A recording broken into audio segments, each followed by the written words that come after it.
बिस्मिल्लाहिर्रहमानिर्रहीम। अस्सलाम वालेकुम नाज़रीन, आप देख रहे हैं 92@8 विद सादिया अफसाल। नाज़रीन, पाकिस्तान तहरीक इंसाफ ने जब से हुकूमत संभाली है तो हर हुकूमत की तरह पाकिस्तान तहरीक इंसाफ भी इस मुल्क के जो मसाइल हैं या जो हुकूमत को इस वक्त दरपेश मामलात हैं उनकी तरफ निशानदही करती नज़र आती है, आवाम को उनके बारे में बताती नज़र आती है। कहीं पर कुछ फैसले ऐसे भी आए जिससे पीछे हटना पड़ा तो उनको यू टर्न का नाम दिया गया, लेकिन ऐसे में एक ऐसा फैसला भी है जिसको जितनी मर्जी सियासी मुखालफत हो तमाम की तमाम पॉलिटिकल पार्टीज़ ने सराहा है। और उसी की एक दूसरी किस्त हमें इस वीकेंड पेशावर में भी नज़र आई है। शेल्टर होम का जो आगाज़ लाहौर से किया गया था वही हमें पेशावर में भी नज़र आया, जिस तरीके से ये बताया गया कि वो तमाम अफराद जो कि रात खुले आसमान तले मौसम की सख्ती को बर्दाश्त करते हुए मजबूरी की हालत में वहाँ गुजारने पर मजबूर होते थे, अब उनको ये जगह मुहैया की गई है जहाँ पर हीटर्स का इंतज़ाम भी है, उनके लिए नाश्ते का भी सुबह अहतमाम किया जाता है। और पेशावर में भी उसी की हमें झलक नज़र आई। वज़ीर-ए-आज़म इमरान ख़ान ये कहते हैं कि ये जो इक़दाम है ये एक फ़लाही रियासत की तरफ एक अहम कदम है। यकीनी तौर पे होगा, ताहम ये एक जुज़्व है, ये कुल नहीं है। बहुत सारी ऐसी तमाम चीज़ें हैं जो करने की ज़रूरत है। ताहाल हम देखते हैं कि मुल्क के बहुत सारे सुलगते सियासी, मौशी और समाजी मसाइल हैं जो इस बात का तकाज़ा भी करते हैं कि उनकी जानिब भी एक मरबूत किस्म की पॉलिसी जो है वो अपनाई जाए। उस पर भी आगे चल के बात करेंगे। लेकिन अगर हम बात करें सियासी मामलात की और अदालती मामलात की तो उनका आजकल बहुत ज़्यादा चर्चा हो रहा है। एक तरफ हम देखते हैं कि साबिक वज़ीर-ए-आज़म नवाज़ शरीफ साहब के हवाले से अगर बात करें, जो केसेस हैं, जो नैब के रेफरेंसेस हैं, सुप्रीम कोर्ट की वाज़ेह हिदायत हैं, इंस्ट्रक्शंस हैं एहतसाब अदालत को कि 24 तारीख़ तक वो मुकदमात आपने क्लोज़ करने ही हैं, वाइंड अप करने हैं, जो वर्डिक्ट है वो सुनाना है। अल-अज़ीज़िया और फ्लैगशिप रेफरेंस के हवाले से दूसरी तरफ हम देखते हैं कि जमहूरियत के बादशाह जिनको कहा जाता है या मुफाहमत के बादशाह जो कहा जाता है, साबिक सदर पाकिस्तान आसिफ ज़रदारी साहब को, उनकी भी जो तनकीद है वो भी काफ़ी तुंद तेज़ होती चली जा रही है। ज़रदारी साहब ने अभी जो बात की है वो भी आपको सुनाएंगे, लेकिन इससे पहले उनका ऐसा कौन सा बयान आया था जिस पे तमाम ही लोगों ने अपनी अपनी राय भी दी थी, कहीं तनकीद भी हुई थी और कहीं ये भी कहा गया था कि जो ज़रदारी साहब ने कहा है उसके बाद उन्हें मुल्क से बाहर नहीं जाना चाहिए था, बल्कि तमाम तर चीज़ें खोल के अवाम के सामने रखते। और वो बयान था ईंट से ईंट बजाने का। क्या कहा था, पहले वो सुन लीजिए। हमारी किरदार कशी करना छोड़ दो। अगर हमने आपकी शुरू की तो पता नहीं पाकिस्तान बनने से आज तक कितने जनरलों की शुरू हो जाएगी। हमें पता है मुल्क क्या है, हमें पता है मुल्क की कीमत क्या होती है। हम समझते हैं कि ये धरती क्या है, हम समझते हैं कि हमने कुर्बानियाँ दी हैं और ये हमारी आर्मी है, ये हमारा इंस्टीट्यूशन है। आपके 3 साल रहना है, उसके बाद आपने चले जाना है, हमेशा के लिए हमने रहना है। तो हमें मत तंग करो। अगर हमें तंग करने की कोशिश की तो हम आपकी भी ईंट से ईंट बजा देंगे। अब लगता ऐसे ही है कि आने वाले दिनों में सियासी दर्जा हरारत बहुत ज़्यादा बढ़ने जा रहा है। गहमा गहमी नज़र आएगी पाकिस्तान की सियासत में एक बार फिर से। बहुत सारे सियासी पंडित अब ये बात करते नज़र आते हैं कि एक जो GIT रिपोर्ट, फाइनल हतमी रिपोर्ट फेक अकाउंट्स के हवाले से 19 तारीख को सुप्रीम कोर्ट में जमा कराई जानी है, शायद वो भी एक सबब है इस तमाम तर तनकीद का जो कि ज़रदारी साहब इस वक्त करते नज़र आ रहे हैं। और हालिया जो उनका बयान आया जिसमें उन्होंने कहा कि जो 3 साल जिनकी मुद्दत मुलाजमत है या 3 साल के लिए जो लोग आते हैं इन कुर्सियों पर, उनको वहाँ वो ललकारते नजर आए हैं, उनके हवाले से क्या कहा वो भी सुन लीजिए। जिसका टेन्योर, जिसकी नौकरी 3 साल की हो, उसको मेरी कौम के फैसले करने का क्या हक पहुंचता है? ये हक सिर्फ पार्लियामेंट को है। जिसकी नौकरी ही 3 साल है उसको इस कौम के फैसले करने का क्या हक पहुंचता है? अब सवाल ये है कि पिछले वाले बयान की तरह जब उन्होंने ईंट से ईंट बजाने की बात की थी और उसके बाद उन्हें मुल्क से बाहर जाना पड़ा था, वो काफ़ी अर्सा वापस ही नहीं आए थे, क्या इस बयान के बाद भी कोई ऐसे आसार नज़र आ रहे हैं कि ज़रदारी साहब जो है मुल्क से बाहर चले जाएंगे या यही रहेंगे और 19 दिसंबर को जो कुछ होता है उसके बाद के जो मामलात हैं उनको फेस करते हुए नजर आएंगे? हुकूमत मुद्दत पूरी करे ये बात बहुत ज़्यादा होती है और यकीनी तौर पे मुद्दत पूरी करनी चाहिए, जमहूरियत का तसलसल होना चाहिए, तमाम ही लोग इस चीज़ पर यकीन रखते हैं। 3.5 माह का अरसा ही हुआ है इस हुकूमत को अभी बने हुए, लेकिन एक तरफ वज़ीर-ए-आज़म इमरान खान ने अर्ली इलेक्शन की बात की थी जिसका कॉन्टेक्स्ट साउथ पंजाब सूबे की तश्कील था। कल जरदारी साहब ने भी कहा कि उनको भी अर्ली इलेक्शन का कहीं से इशारा मिला है। इनको समझ नहीं है और इनको ना मांगना आता है, ना दिखाना आता है, ना देना आता है। ये सिर्फ लेने वाले हैं। इनसे जान छुड़ा के फिर दोबारा मुल्क को बनाएंगे। इंशाल्लाह जल्दी इनसे जान छुड़ाएंगे, जल्दी घर बेच के, और इंशाल्लाह अर्ली इलेक्शन करा के और पाकिस्तान पूरे में पीपल्स पार्टी की विक्ट्री करा के पीपल्स पार्टी की हुकूमत बना के दिखाएंगे। जलसे हो रहे हैं और मुलाकातें हो रही हैं, कोई इशारा आपको मिला है? इशारा मिला है अर्ली इलेक्शन का। इशारा मिला है अर्ली इलेक्शन का। आज इन्हीं तमाम चीज़ों के हवाले से हम बात करेंगे। इस्लामाबाद स्टूडियोज़ में आरिफ चौधरी साहब मौजूद हैं, सीनियर लॉ एक्सपर्ट हैं। थोड़ी देर में नदीम अफजल चंद साहब पाकिस्तान तहरीक इंसाफ के सीनियर रहनुमा हमें ज्वाइन करेंगे। पलवशा खान साहब हमारे साथ मौजूद हैं पाकिस्तान पीपल्स पार्टी की तरफ से, और हमें कराची में पाकिस्तान मुस्लिम नवाज के सीनियर रहनुमा फॉर्मर गवर्नर सिंध मोहम्मद ज़ुबैर साहब ज्वाइन कर रहे हैं। चारों की तशरीफ आवरी का बेहद शुक्रिया। ज़ुबैर साहब, I start with you. Sir, ये फरमाइए कि ये अर्ली इलेक्शन के चर्चे ये कहाँ से होने लगे? चले इमरान खान साहब के बयान के हवाले से जो उन्होंने अर्ली इलेक्शन की बात की, उस पर वजाहतें भी आई, उनके वज़रा ने कहा, और क्योंकि हम लोग खुद वहाँ मौजूद थे तो साउथ पंजाब प्रोविंस की बात होते होते उन्होंने ये बात कर दी, लेकिन यकीनी तौर पे वो बात पिक हो गई, ब्रेकिंग न्यूज़ बन गई। लेकिन अब जरदारी साहब को भी इशारा होने लगा है अर्ली इलेक्शन का। तो आप समझते हैं कि ये चीज़ें जो हैं ये इस जमहूरियत के तसलसल के लिए, निज़ाम के लिए ख़तरनाक हो सकती हैं 3-3.5 महीने के बाद ऐसी बातें होना? मैं एग्री करता हूँ आपसे कि इतना जल्दी 3-3.5-4 महीने में अर्ली इलेक्शंस की बात स्टार्ट हो जाना अच्छा शगुन नहीं है। और अच्छा शगुन पॉलिटिकल प्रोसेस के हवाले से तो भी सबसे ज़्यादा इम्पोर्टेंट है, लेकिन उससे ज़्यादा इम्पोर्टेंट मईशत के हवाले से। और मेरा ख्याल है जो वजाहत भी आई थी, वो अगर वज़ीर आज़म ही वजाहत उसकी कर देते तो ज़्यादा अच्छा होता, क्योंकि मैं पर्सनली बहुत से इन्वेस्टर्स को, और सिर्फ पाकिस्तानी नहीं ग्लोबल इन्वेस्टर्स को जानता हूँ जो रुक गए एक सडनली। अब उनको तो ये साउथ पंजाब और इतनी माइन्यूट डिटेल में कोई भी नहीं जाता। वो तो ये कहते हैं कि वज़ीर आज़म ने बात की है अर्ली इलेक्शंस की। अब अर्ली इलेक्शंस की बहुत सी वजूहात हो सकती हैं। हालांकि मैं आपकी बात से एग्री करता हूँ कि वो उनका रेफरेंस प्रॉब्ली एक बाय द वे वो कह गए, वो इतने प्रिपेयर्ड होते नहीं हैं और बहुत सी चीज़ें कह जाते हैं जिसका मेरा ख्याल है उनको एहसास नहीं होता कि कितनी संजीदा होती है as prime minister of Pakistan उनके slip of tongue. In fact Faisal Vawda ने तो कहा था स्लिप ऑफ टंग है। हम लोग खुद वहाँ मौजूद थे तो बात जनूबी पंजाब के सूबे की बनाने की हो रही थी, और सवाल यही था कि जी जनूबी पंजाब अगर सूबा बन जाता है तो फिर आपकी मेजॉरिटी तो नहीं रह जाएगी सेंट्रल पंजाब के अंदर, तो फिर क्या करेंगे, आपको इलेक्शन कराने पड़ेंगे। तो उन्होंने फिर उस पर वो जवाब दिया था कि ये भी हो सकता है, it could be one of the options. Nadeem Afzal Chan साहब की तरफ जाते हैं जो आपने बात की थी। सर ये फरमाएं, उन्होंने कहा कि चले वज़ीर आज़म साहब को तो वजाहत कर देनी चाहिए थी, अर्ली इलेक्शन की बात उन्होंने कर दी, फिर आपके कुछ वज़रा का भी उन्होंने जिक्र किया, लेकिन बड़ा बुनियादी पॉइंट ये है कि अब जरदारी साहब भी क्योंकि उसी बात को कर रहे हैं कि उनको पता नहीं कहाँ से इशारा हुआ है कबल इस वक्त इंतखाबात का, अनसर्टेनिटी जो है वो बढ़ती जा रही है। 3-4 महीने के बाद ही कबल इस वक्त इंतखाबात की बातें होना शुरू हो गई हैं। इन्वेस्टर आपका इन्वेस्ट नहीं कर रहा, वो परेशान है कि यार मुल्क में फिर से इलेक्शन आने वाले हैं, क्या हो रहा है? देखिए जी, इलेक्शन तो किसी वक्त भी आ सकते हैं, ये कोई अनोनी बात नहीं होती। जमहूरियत जहाँ पे होती है, पार्लिमानी निज़ाम होता है, वहाँ इलेक्शन कोई गल ही नहीं होता। इलेक्शन होता है।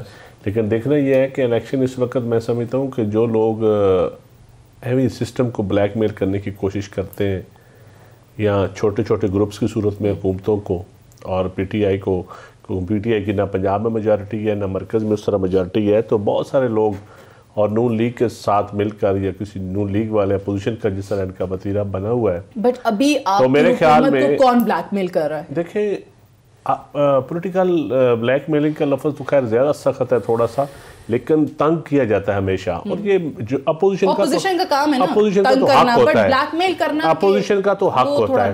लेकिन अगर अपने लोग शुरू हो जाए या अपने इत्तेहादी शुरू हो जाए या अपने ग्रुप शुरू हो जाए तो वो मुश्किल होता है। तो मेरे ख्याल में इलेक्शन की जो बात आपने वजाहत कर दी, वो आपने जो बात की थी, आपने इंटरव्यू में क्योंकि आप शामिल थे जनूबी पंजाब के हवाले से, तो वो मेन तो उसी कॉन्टेक्स्ट में बात हुई थी। असल प्रॉब्लम इस मुल्क का इस वक्त इलेक्शन तो हो गया, अब अपोजिशन को तो खुश होना चाहिए अगर कोई और कहे, लेकिन ये पहली अपोजिशन मैंने देखी है जो अर्ली इलेक्शन से परेशान हुई है कि इलेक्शन दोबारा इलेक्शन आ गए। वो इनको पता है कि अब जरदारी साहब तो बड़े खुश हैं, वो कहते हैं कि बड़ी जल्दी इलेक्शन आएंगे, इनसे जान छुड़वाएंगे और पीपल्स पार्टी की मेजॉरिटी लाएंगे। अपोजिशन का काम होता है अपने वर्करों को, अपने लोगों को मोटिवेट करना, तैयार रखना कि बिल्कुल इलेक्शन आ रहे हैं। लेकिन अलमिया इस मुल्क में यह है कि यहाँ डेमोक्रेटिक एजेंडा और होता है, ज़ाती एजेंडा और होता है। जमहूरियत और ज़ाती एजेंडे को लोग मिक्सअप कर देते हैं। मैं समझता हूँ इसको मिक्सअप नहीं करना चाहिए। अच्छा, ब्लैक मेलिंग का जरा बताइएगा, वो हो रही है क्योंकि उस पर वापस मैं इसलिए जा रही हूँ कि जो चेयरमैनशिप थी पीएसी की, शहबाज शरीफ साहब को के पास चले जाना, हुकूमत का मान जाना, उस पे आपके अपने वजीर फवाद चौधरी ने कहा कि ये जो अपोजिशन की तरफ से ब्लैकमेल हो गई, इल्जाम आपने अपोजिशन पे लगाया है। अपोजिशन ने इस वक्त जो जैम किया हुआ है पार्लियामेंट को, कमेटी सिस्टम, पार्लियामान की जो रीढ़ की हड्डी होती है वो कमेटी सिस्टम के जरिए डिलीवर करना होता है। ओवरसाइट जो नुमाइंदों ने देनी होती है वो कमेटी सिस्टम के जरिए होती है। लेकिन अपोजिशन खुद कमेटी सिस्टम नहीं मुकम्मल होने दे रही, सिर्फ वो हमने चेयरपर्सनशिप लेनी है, वो लेनी है। भाई आप तो कहें कि जी फॉरेन कमेटीज़ बनाएं, क्योंकि कमेटीज के अंदर ही तो आप ब्यूरोक्रेसी को अकाउंटेबल करेंगे, आप वज़रा को करेंगे, आप हुकूमती पॉलिसीज के ऊपर इसको उसका करेंगे। पार्टी के अपने लोग काफी और काबीना में बैठे हुए लोग बड़े नाखुश हैं इस डिसीजन से। मैं समझता हूँ कि अगर अपोजिशन बाज़ेद है पीएसी लेने में तो दे दी है, हुकूमत ने दे दी है, अब इसके ऊपर क्या राय देनी है वो एक फैसला हो गया है।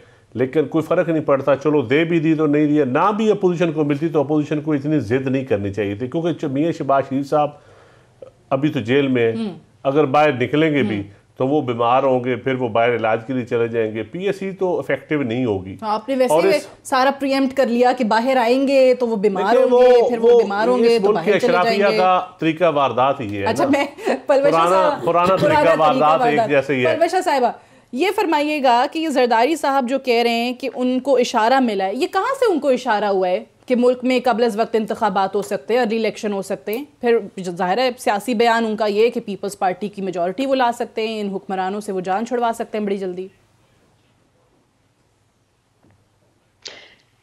देखिए, इशारे कई जगह से मिल सकते हैं। सबसे पहला इशारा जो है, जो किसी भी पॉलिटिकल वर्कर को मिलता है, वो मौजूदा हालात से मिलता है। और मौजूदा हालात से अगर कोई पार्टी के सरबराह एक अपना ओपिनियन फॉर्म करते हैं, अपना तज्जिया देते हैं, तो वो इशारा ही है। लेकिन इशारे और जगहों से भी मिल सकते हैं, और इसका सबसे पहला इशारा तो खुद वजीर आजम साहब ने दिया। अब जब वजीर आजम मुल्क का बात करता है तो स्लिप ऑफ द टंग उसको कंसिडर नहीं किया जाता, क्योंकि जब वजीर आजम साहब बैठते हैं, खास तौर पर जब मीडिया को फेस करते हैं, या जब वो कोई प्रेस कॉन्फ्रेंस करते हैं, या जब वो कोई बयान देते हैं किसी मुल्की मसले पर, तो उम्मीद ये की जाती है कि उनको एक ब्रीफिंग पहले दी जाती है। उनके पास उनके महकमे होते हैं, उनका स्टाफ होता है जो उन्हें पल पल के हालात से बाखबर रखना उनका काम होता है। लिहाजा कहते हैं ना कि कोई चीज स्लिप ऑफ टंग है, ये मुझे तो इतनी काबिल कबूल नहीं लगती, लेकिन ये कोई ऐसा इतना बड़ा बयान नहीं है जिसमें हम इतना जरदारी साहब रहे हैं, क्योंकि पहले भी उन्होंने ईंट से ईंट बजाने की बात की थी परवेशा साहिबा, फिर वो बड़ा अरसा बाहर चले गए थे। अब वो एक तरफ ये कहते हैं कि उनको इशारा मिला है कि अर्ली इलेक्शन हो सकते हैं, दूसरी तरफ जो 3 साल जिनकी मुद्दत मुलाजमत है उनको भी ललकारते हैं, उनको भी कहते हैं कि जी आप इस कौम के फैसले नहीं करेंगे। अब आपको किस चीज पर एतराज है? आपको उनके इशारा मिलने पर एतराज है या मुझे समझ नहीं आ रही? अगर किसी को इशारा मिला है कि इलेक्शन अर्ली हो सकते हैं, इशारा कहाँ से मिला है? जमहूरियत में इलेक्शन जल्दी होना, कहाँ से इशारे मिलते हैं इस मुल्क में कि जी अर्ली इलेक्शन होने हैं? That is exactly precisely my question. अब देखिए ये क्यों परेशानी है, कोई भी जमहूरी हुकूमत जो है या किसी भी जमहूरी सिस्टम में, किसी वक्त ये नदीम ने सही बात की है, ये क्योंकि खुद पॉलिटिकल वर्कर हैं, इनको पता है किसी वक्त भी और तैयार होना चाहिए हर पॉलिटिकल वर्कर को इलेक्शन के लिए। ये तो जो ऐसे बैठ जाए आराम से कि अब बस 5 साल जो है वो हमें मिल गए हैं, ये इस मुल्क की हिस्ट्री जो है ये उससे बड़ा एक मुख्तलिफ जो है वो किस्सा हमें सुनाती है। अगर इलेक्शन जल्दी हो, और वेस्टर्न डेमोक्रेसीज में भी स्नैप इलेक्शंस का कहाँ से लफ्ज आया है? वेस्टर्न डेमोक्रेसीज में भी किसी छोटी छोटी बात पर इलेक्शंस हो जाते हैं। अब आप मुझे बताइए कि अगर किसी को इशारा मिले, इसमें मुझे इतराज या ईंट से ईंट बजाने का इससे क्या ताल्लुक है? मतलब अब आप अगर कोई चाहे कि वो 3 साल बाहर चले जाएं, अच्छा तो अब वो 3 साल बाहर जाने जिनकी मुद्दत मुलाजमत है, या आपको उनकी तकरीर बयान से भी का नजर आ रहा है, पुराने बयान का भी कोई ताल्लुक से भी नजर आ रहा है, मैं और ये देखिए उनकी बातों से भी नजर आ रहा है। और अगर जेल तो मैं आपकी एग्री करती हूँ कि बाहर के ममालिक में जहाँ असल वाली सही मानों में जमहूरियत है, डेमोक्रेसी है, वहां पर इलेक्शंस होते हैं, मिड टर्म्स इलेक्शंस होते हैं, अर्ली इलेक्शंस होते हैं, उससे जमहूरियतें मजबूत होती हैं, कमजोर नहीं होती। But we have to keep in mind कि हमारे यहाँ रविश और ही रही है। जो अपोजिशन में होता है वो हुकूमत के खिलाफ किसी ना किसी वजह को ढूंढता है कि जी इलेक्शन हो, किसी तरीके से ये जाए। पॉलिटिकल वर्कर्स को डरना नहीं चाहिए। I also endorse your that point. But the thing is, मैं आरिफ चौधरी साहब आपकी तरफ आती हूँ कि अभी भी अगर आप किसी से भी पूछेंगे, नदीम अफजल चंद साहब या इनकी पार्टी लीडरशिप कहेगी हम तैयार हैं, अभी करवा लें, हम जीत जाएंगे। नवाज शरीफ साहब से अदालत में किसी ने पूछा, उन्होंने कहा बिल्कुल करवा लें, हम जीतेंगे, बड़ी मेजॉरिटी से आएंगे। जरदारी साहब भी यही बात कर रहे हैं। तो ये तो हर कोई कहेगा ना कि जी करवा लें। सवाल ये कि ये बातें हो कहाँ से रही हैं, कहाँ से आ रही हैं, किस बेस पे हो रही हैं? पहली बात तो ये है कि इलेक्शन के लिए ये सब भी तैयार हो, तो इलेक्शन पाकिस्तान में इस तरह इतनी सूरत के साथ, इतनी शताबी के साथ, इतनी तेज़ी के साथ हरगिज़ नहीं होने चाहिए। उसकी वजह यह है कि बड़े आराम से हम मिसालें देते हैं बाहर की दुनिया के, वहाँ जमहूरियत बहुत मुस्तहकम है।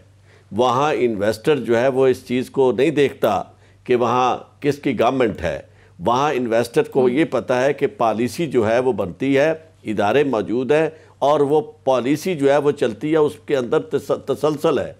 यहाँ गवर्नमेंट के बदलने के साथ सारा निज़ाम बदल जाता है। लिहाजा पाकिस्तान में तो अभी जमहूरियत पक्की हुई नहीं, मजबूत ही नहीं हुई। यहाँ इलेक्शन जल्दी की बात नहीं करनी चाहिए।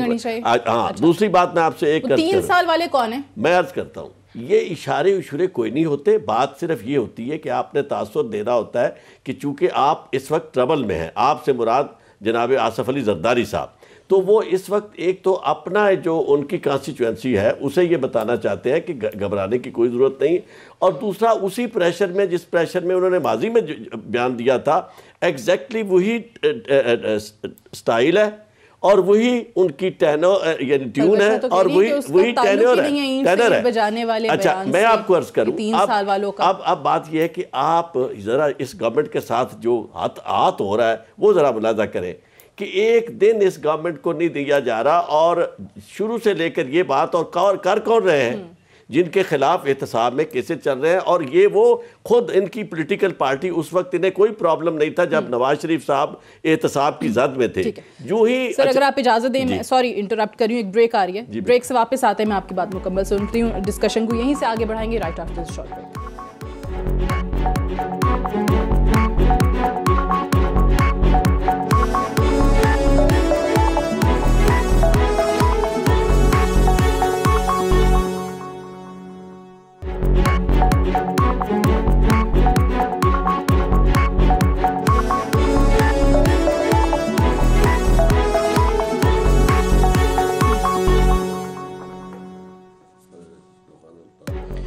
Welcome back. प्रोग्राम में एक बार फिर से खुश आमदीद। आसिफ जरदारी साहब जहां पर 3 साल वालों की बात करते नजर आ रहे हैं, कहीं पर कहते हैं कि अर्ली इलेक्शन का उनको कहीं से इशारा मिला है, वहीं पर 18वीं तरमीम का भी बहुत ज़्यादा तस्करा कर रहे हैं और ये कहते हैं कि जी तकलीफ़ इन्हें सिर्फ और सिर्फ 18वीं तरमीम से है, मुझे दबाव मेरे पर डाला जा रहा है। मैं पहले ज़ुबैर साहब मुझे बताएं, आप गवर्नर हैं एक सूबे के, ये जो अभी तासुर दिया जा रहा है कि 18वीं तरमीम का कोई मसला है, एक तासुर है कि जी कोई टसल चल रही है सिंध के अंदर और विफाक के अंदर, ये इंप्रेशन किस हद तक सही है? आप वहाँ मौजूद रहे, पहले भी ये चीज़ें होती थी, अक्सर शिकायत होती थी सिंध को कि विफाक ये नहीं कर रहा, विफाक कहता था हम सब कुछ जो हम कर सकते हैं वो हो रहा है।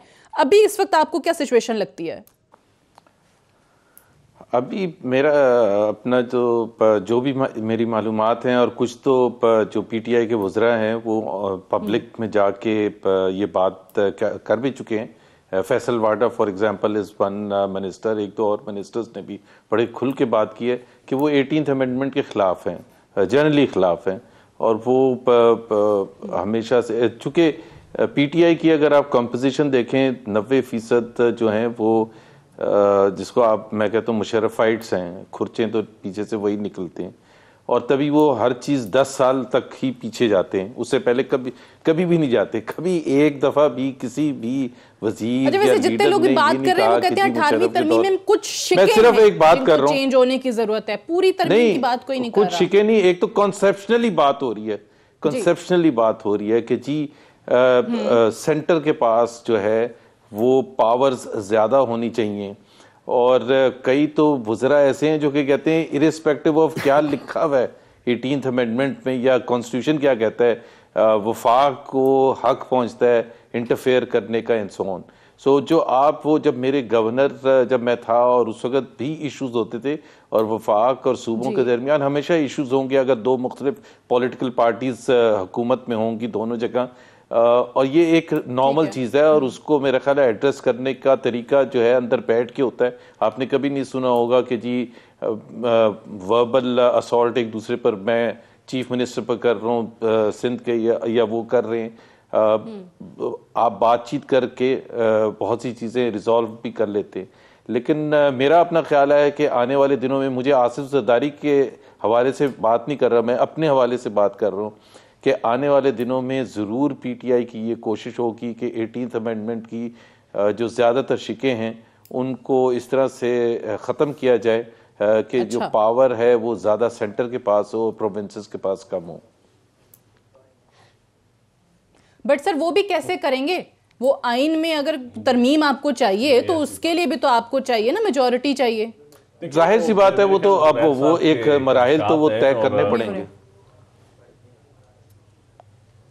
तय करने पड़ेंगे। फ्लेक्सिबिलिटी वो शो करने को तैयार नहीं है PTI when it comes to opposition parties. 18वीं तरमीम में तय होने थे जिसमें उस वक्त नून लीग रुकावट बन गई। अभी मुझे बताएं क्या मसला क्या है आपके लोगों को 18वीं तरमीम से जो ज़रदारी साहब भी कह रहे हैं? मैं बताता हूं ना, वो पोर्शन में बताता हूं जो जुबैर साहब ने नहीं करने दिया अच्छा उस वक्त की गवर्नमेंट ने। अब जजेस की अपॉइंटमेंट है, ये वकील बैठे हैं, इनसे पूछ लें। शहीद मोहतरमा बेनज़ीर भुट्टो ने और मियाँ साहब ने COD के तहत जो तरीक़ाकार वज़ा किया था, अब मेरे ख्याल में मैं एज ए पोलिटिकल वर्कर आज भी समझता हूँ कि इस जजेस की अपॉइंटमेंट पे मैं समझता हूँ ये तरीक़ाकार गलत है। अच्छा, नाम बार से इनिशिएट होने चाहिए, अल्टीमेटली पार्लियामेंट में डिस्कस होने चाहिए, इम्पीचमेंट का इख्तियार भी पार्लियामेंट को होना चाहिए। आज तो वो लोग कहते होंगे काश कर दिया होता, तो ये उस वक्त नहीं किया। अब नैब के लॉज है, रिफॉर्म्स है, ये मैं समझता हूँ एज ए पोलिटिकल वर्कर 90 दिन का रिमांड का कोई तुक नहीं बनता और इसमें रिफॉर्म्स होनी चाहिए, उस वक्त नून लीग ने नहीं करने दी। और बहुत सारे इश्यूज हैं जिनको पैरल, अब ज़राअत का इशू है, प्रोविंसेस अपनी तरफ से चला रहे हैं, फेडरल में भी मिनिस्ट्री है, अब फेडरल PARC NARC फेडरल में बैठे हुए हैं, पाकिस्तान एग्रीकल्चर इंस्टीट्यूट और सूबों में भी है, पैरेलल सिस्टम है, इसको ऊपर फैसले हैं। बहुत सारी चीज़ें हैं जो हॉस्पिटल्स हैं, शेख ज़ायद हॉस्पिटल था, जब तक वफाक के पास था बहुत अच्छा चलता था, जब नून लीग के पास गया तो उसकी हालत देख लो उस वक्त। प्रोविंस के पास गया जो कराची का एक हॉस्पिटल है, वो जुबैर साहब मेरे से बेहतर जानते हैं, पहले बेहतर था या अब बेहतर है।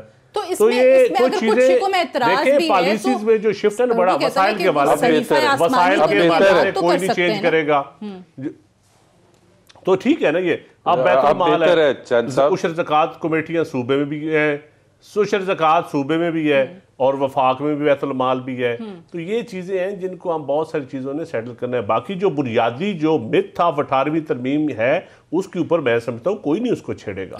जो सूबों की ऑटोनॉमी की बात है उसके ऊपर कोई डिबेट नहीं है, सूबों को बाख्तियार होना चाहिए। लेकिन जुबैर साहब, कितना आपने बलूचिस्तान का ध्यान रखा अपने दौर में, कितने विजिट किए प्राइम मिनिस्टर ने उस वक्त, कितने लोगों की दूरियां दूर की, खुजदार कितना गए, मस्तूम कितना गए, नो गो एरिया में कितनी आपने इलेक्टेड गवर्नमेंट ने जाने की कोशिश की आपने दरबार में। अच्छा चंद साहब, मैं एक देखिए ना, मैं जनरल बात कर रहा हूं, मैं सिर्फ जवाब दे दूं जी सर, मैं आप ही की हवाले से जवाब दे रहा हूं।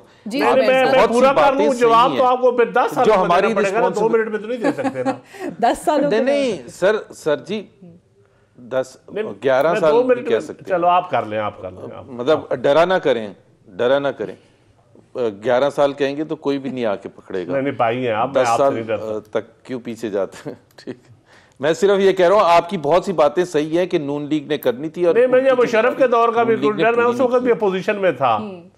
नहीं, मैं तो आपकी बात मैं अगर आप मुझे सिर्फ कहने दें, बिल्कुल आप सही कह रहे हैं कि जब वक्त था नून लीग को जी, बहुत बात सी चीजें मुकम्मल करनी चाहिए थी। ना जुबैर साहब, मैं किसी जनरल का बेटा हूं, मैं तो फिर डरता हूं। डरना तो है नहीं, इस मुल्क में डरना चाहिए ना।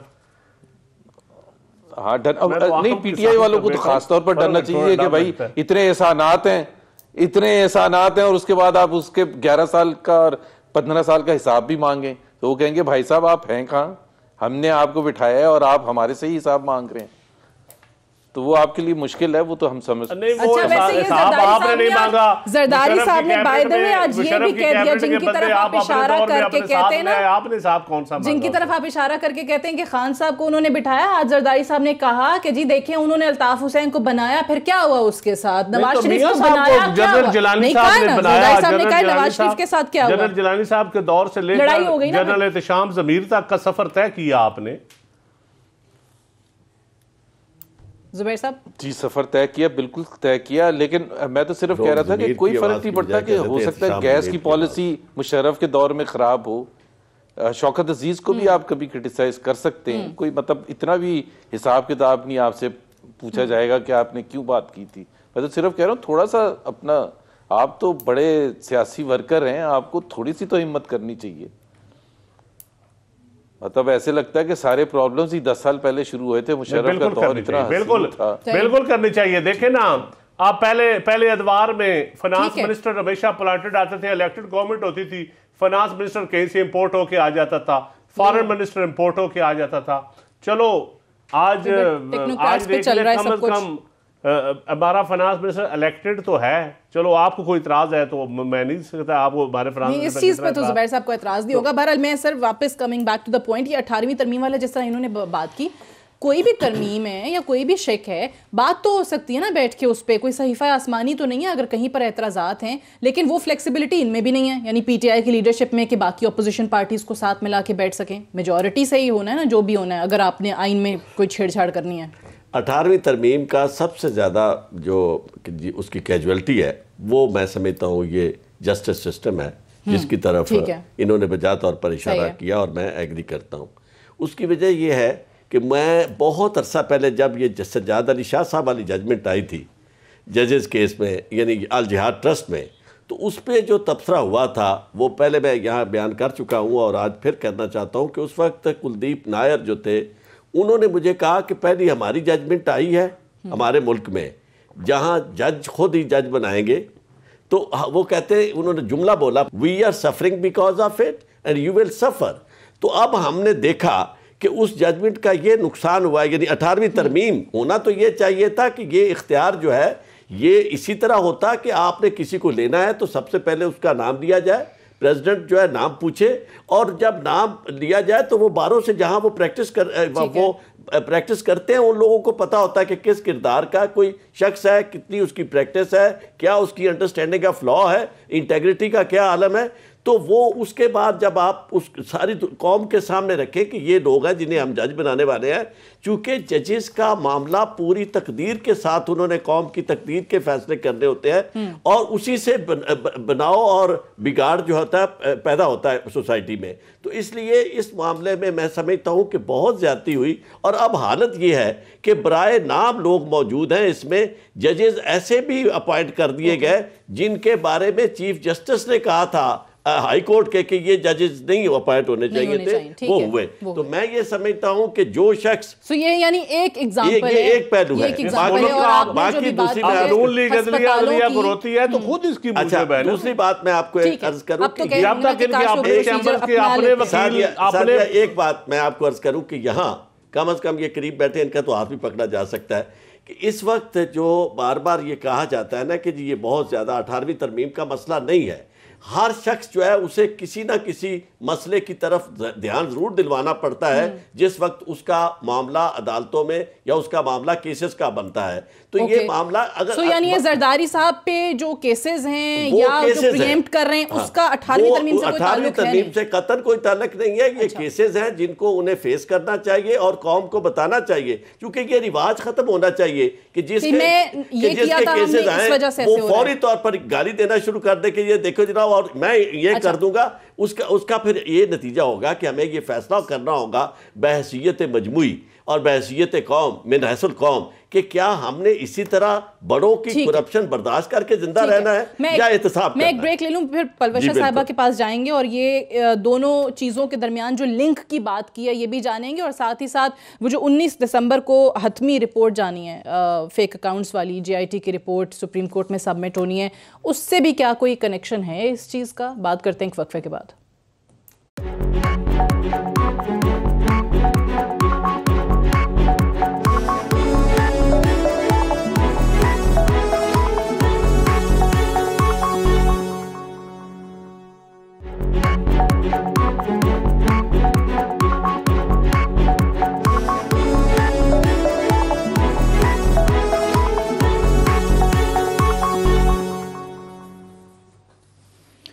वेलकम बैक प्रोग्राम में एक बार फिर से खुशामदीद। पलवशा साहिबा, सवाल आपके सामने वही है जिस पे बात कर रहे थे। एक तरफ तो आरिफ चौधरी साहब ने कहा कि 18वीं तरमीम का और जरदारी साहब जो कहते हैं कि इसकी वजह से मेरे पे दबाव डाला जा रहा है। एक तो इन दो चीज़ों का आपस में कोई ताल्लुक नहीं है, दूसरा ये जो बारहा बात होती है जिस पे पीपल्स पार्टी हम सुनते हैं कि काफ़ी बरहम भी हो जाती है, वो जो फेक अकाउंट्स वाली JIT है उसकी हतमी रिपोर्ट से किस कदर ताल्लुक है जो सुप्रीम कोर्ट में 19 दिसंबर को जमा होने जा रही है? अब आपने कहा कि गाली देना उनका वतीरा नहीं है, ना उनकी जबान का ये हिस्सा है कि वो गालियां दे के बात करें, ना ये उनकी तरबियत है।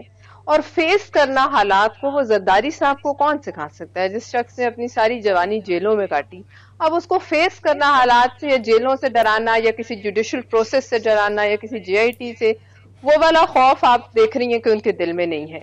और अगर कोई इतनी मजबूत पैरों पे खड़ी हुकूमत है तो एक बयान से हिल क्यों गए हैं और आसान क्यों खता हो गए हैं? मुझे तो ये समझ नहीं आ रही है कि अगर उन्होंने कहा है, इशारा आपको, आपकी कॉन्फिडेंस है, आप चलते रहिए, आपका पूरी एक फौज जफर मौज वुजरा की जो है और अहदेदारों की क्यों लग गई है इसके पीछे? आप काम करें, आप काम कीजिए, आप इस तरफ ध्यान ना दीजिए। लेकिन क्या वजह है कि आपको खुद जो है वो एक डर और खौफ है जिसके नतीजे में एक बयान ने आपको इस कदर हिला दिया है। अब बात असल ये है कि अब ये प्रोसेस फेस करना जो है, इसमें एक सवाल ज़िमनी सवाल पलवशा आपसे ये भी कि जरदारी साहब के बयानात में भी पीपल्स पार्टी की टुवर्ड्स दिस गवर्नमेंट जो पॉलिसी है उसमें भी जो अप्स एंड डाउन्स आ रहे हैं उसको भी बता दें। एक तरफ उन्होंने कहा इस हुकूमत के खिलाफ करारदाद लेकर आएंगे, सवाल ज़िमनी है ना, साथ सुन ले। फिर उन्होंने वो मफाहमत की पटारी भी निकाली थी, फिर अभी वही दोबारा चीज हो गई हुकूमत के खिलाफ। देखिए, इस मुल्क में दो निजाम नहीं चल सकते, इंसाफ के दो निजाम नहीं हो सकते। और वैसे जो बड़ों से सवालात होने चाहिए और एहतसाब होने चाहिए उसमें कोई दो राय नहीं, लेकिन फिर वो एहतसाब और सवालात अलीमा खान से भी होने चाहिए, उसी किस्म की JIT उन पर भी बननी चाहिए। ये नहीं हो सकता कि एक शख्स को आप फांसी चढ़ा दें और दूसरे शख्स को उसी जुर्म पर आप बाइज्जत जो है वो जुर्माना करके घर भेज दें। ये तरीका नहीं हो सकता। अगर ये सोचा जा रहा है कि एक ऑपोजिशन को वाइप आउट करके यहाँ वन पार्टी सिस्टम या कोई dominant party system north Korea या चाइना या कोई बैथ पार्टी या इस किस्म का कोई तरीका यहाँ बना दिया जाएगा तो वो नहीं हो सकता। और अगर ये एक्सपेक्ट किया जा रहा है कि उस पर सब खामोश रहेंगे तो कोई खामोश नहीं रहेगा। आप पकड़ के जेलों में बंद करते हैं, इससे ज्यादा क्या हो सकता है? अब वो कह चुके हैं वो जेल जाने के लिए तैयार हैं, फिर भी आपको उनके हर बयान पर जो है हुकूमत बौखलाई हुई नजर आ रही है। मुझे तो ये समझ नहीं आ रहा कि ये हुकूमत क्यों बौखला रही है। उनके अपने एलाइज उनसे संभाले नहीं जा रहे, इत्तेहादी उनसे नालाएं हैं, तो इसमें जरदारी साहब क्या कर सकते हैं? अगर अख्तर वेंगल साहब जाकर जरदारी साहब से मिलते हैं तो इनके क्यों हाथ पांव कांपने लगते हैं? इनको खुद अपने अंदर देखना चाहिए कि इनके आसपास बैठे कितने लोगों पे JIT बन रही है। अलीमा खान पर कौन सी JIT बनी, कौन सी ट्रायल दी उन्होंने? अगर इस मुल्क में मोहब्बत बहुत ज्यादा है ना। जुबैर साहब, मैं पहले आपका टेक चाहूंगी जो कि यकीनी तौर पे अकाउंटेबिलिटी के हवाले से तो आप एग्री करेंगे पलवशा साहिबा से, क्योंकि इस मामले पे पीपल्स पार्टी और PMLN के व्यूज जो हैं बड़े मिलते जुलते हैं आजकल नहीं, हमेशा मिलने चाहिए हर एक शख्स को इरिस्पेक्टिव। एक तो कंसिस्टेंटली मैं तो हमेशा ये कहता हूँ कि अकाउंटेबिलिटी होनी चाहिए, एक नॉर्मल प्रोसेस है, चाहे वो करप्शन हो, चाहे किसी ने और कोई गलत काम किया है, और ख़ासतौर पर पब्लिक ऑफिस होल्डर के हवाले से बिल्कुल होना चाहिए, लेकिन दो मयार नहीं हो सकते। This is not acceptable. Babar Awan के खिलाफ रेफरेंस फाइल है, वो बाहर बैठे हुए हैं और शहबाज शरीफ के खिलाफ इन्वेस्टिगेशन हो रही है और वो जेल के अंदर हैं 70 दिन से। ख्वाजा साद रफी के खिलाफ इन्वेस्टिगेशन हो रही है और वो जेल के अंदर है। बात यह है कि आप कंसिस्टेंट क्यों नहीं है? अगर इन्वेस्टिगेशन स्टेज पर जेल के अंदर होना चाहिए तो फिर इमरान खान को भी जेल में होना चाहिए, फिर परवेज खटक को भी जेल में होना चाहिए, फिर अलीम खान को भी जेल में होना चाहिए, and so on and so fourth. ये नहीं हो सकता। और दूसरी बात यह है कि मैं बिल्कुल खुल के कहूंगा कि फिर मायार इंसाफ का, चाहे वो सुप्रीम कोर्ट है, चाहे हाई कोर्ट है, चाहे JIT है, चाहे नैब है, वो फिर हमें उतनी तेजी और उतनी फुर्ती और उतने इंटरेस्ट और सेंस ऑफ अर्जेंसी नजर आनी चाहिए कि नैब को डायरेक्ट करें, मॉनिटरिंग जज ऊपर बिठाएं। आपने जहांगीर तरीन ने तो एक्सेप्ट किया अपना क्राइम, एक्सेप्ट किया क्राइम, उसके ऊपर क्यों नहीं JIT बनी, उसके ऊपर क्यों नहीं मॉनिटरिंग जज बैठा, उसके ऊपर क्यों नहीं रेफरेंस फाइल करने के लिए कहा? सो दिस इज नॉट एक्सेप्टेबल। और ये बिल्कुल सही कह रही हैं कि ये वन पार्टी स्टेट इंप्लीमेंट करने के लिए, भाई नैब चेयरमैन से मैं रोज पूछता हूं टीवी पर आके, वो ये वजाहत करते हैं कि जी साद रफीक इस वजह से जेल में बंद है और बाबर अवान इस वजह से बाहर है। बड़ा सिंपल सा एक्सप्लेन कर दें कि भाई उनके खिलाफ रेफरेंस फाइल हो चुका है और वो बाहर बैठे हुए। और फिर दूसरी बात यह है कि आप दूसरा मीडिया ट्रायल, सुप्रीम कोर्ट ने नैब को बिल्कुल क्लियरली कहा। आप क्यों कह रहे हैं कि जी हम राना सनाउल्लाह के खिलाफ इन्वेस्टिगेशन शुरू हो गई है? क्यों कह रहे हैं मरियम औरंगजेब के खिलाफ? अभी आपने कुछ भी नहीं किया, लेकिन आपने उनकी क्रेडिबिलिटी, उनकी जो कैरेक्टर असैसिनेशन शुरू कर दी कि जी हम शुरू कर रहे हैं। भाई आप करते रहे ना, आप 10,000 केसेस पर करें, मोहम्मद जुबैर के खिलाफ इन्वेस्टिगेशन करते रहे।